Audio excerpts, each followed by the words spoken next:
میرے رسول پاک نے، حضور نے ہمیں بتلایا اسے مناؤ، اس کی بارگاہ عالی مرتبت میں جھکو، اور حضور نے خود بھی یہ طریقہ ہمارے سامنے بطور سنت کے چھوڑا، اور پھر نبی پاک صلی اللہ علیہ وسلم نے آگے بڑھ کے ہمیں کچھ اور باتیں بھی ارشاد فرمائیں۔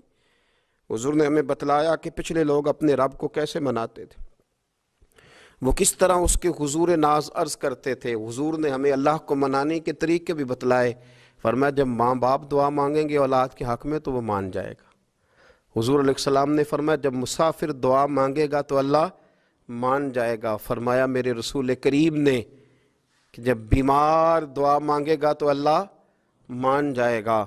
اور سید عالم علیہ السلام فرمانے لگے جب تمہارے ضعیف، کمزور، مجبور لوگ دعا مانگیں گے تو اللہ مان جائے گا۔ اور حضور نے فرمایا جب تم فرض ادا کر کے دعا مانگو گے تو اللہ مان جائے گا۔